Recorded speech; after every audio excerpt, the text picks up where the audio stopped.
The topic is the narco states of West Africa, and we're talking to Dr. LMadu2.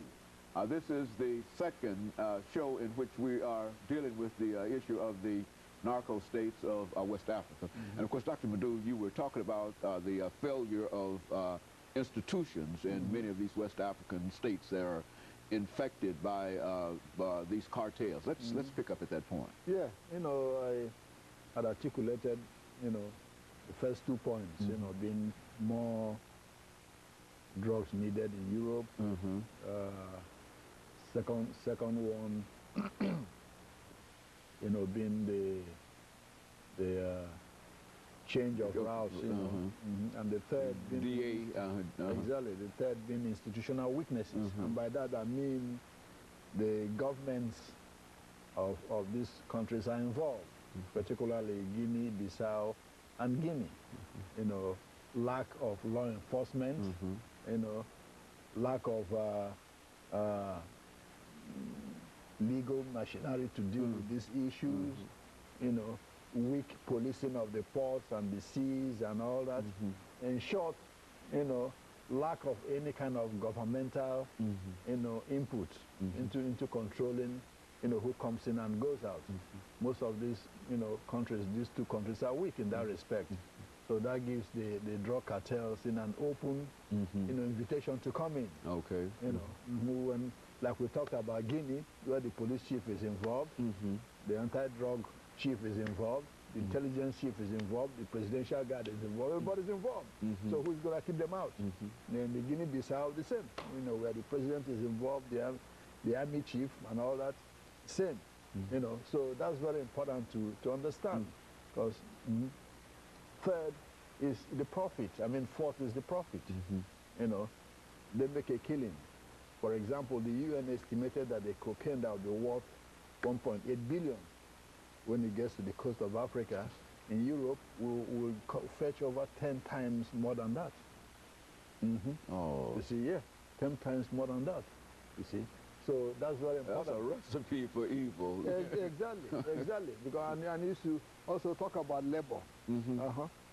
Cheap labor. When those drug cartels get their drugs to Bissau, they can pay some of the people $2 an hour, to load those things on the ships. While if they are doing it in Jamaica, you probably cost you thousands of dollars to get somebody to do that. Because some of the people don't even know what they are loading. You know what I mean? Because they're not used to those kind of things.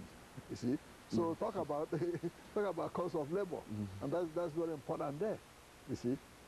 So these are some of the factors that I'm sure people will be asking why these places. And then of course the fifth and most important factor is poverty.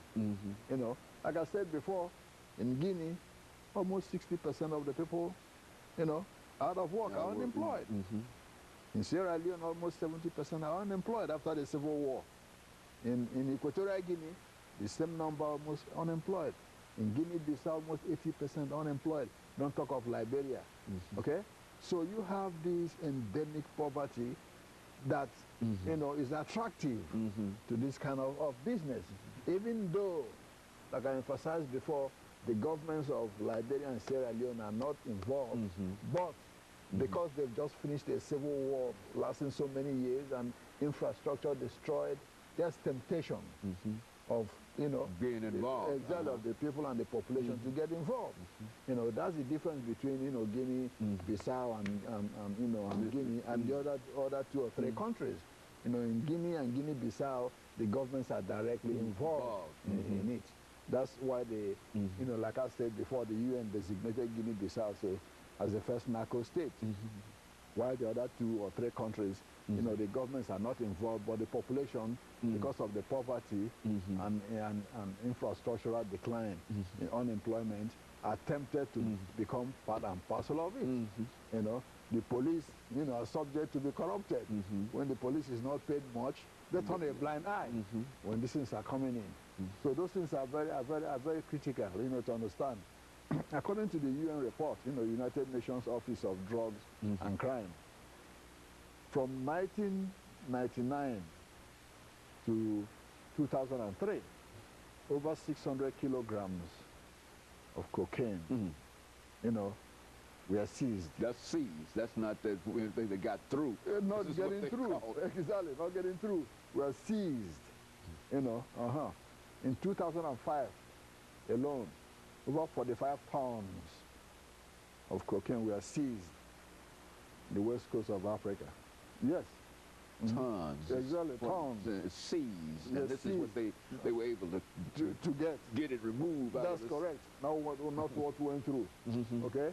And since then, since 1999, over 99% of all the drugs seized in Africa came from West Africa, or seized in West Africa. West Africa. Okay, yeah, on that coast. So that's a whole that ought lot to say of, something. Yes, that's a whole lot. And like I said before, in February, you know, a Liberian ship, you know, was also seized, you know, because of carrying, you know, tons of cocaine. So this is what the situation is. So it's very important to understand the magnitude of what is happening on that coast in terms of it. This is new to Africa. It is. Quite frankly, it is new. You know, it is new. That's what makes it very dangerous. And most people don't understand what is happening or what it is, because it's never been in this magnitude. You know, in every society, you have criminal elements, you know, who do all kinds of things. Okay. Yeah, but to become a magnet for drug barons is something very unusual for African Africans. And so they are down there in West Africa. There's all over the coast of West Africa. That's correct. There's the presence there that you.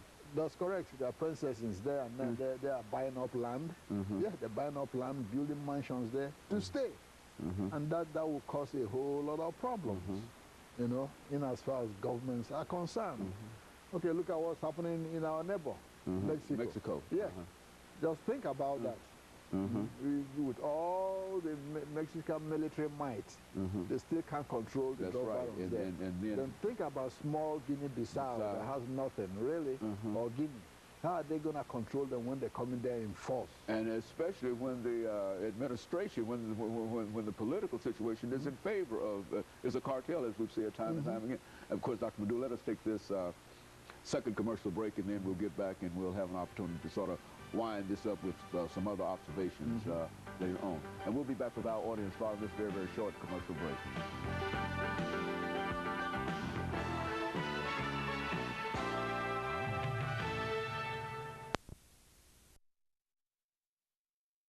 And of course, we're talking to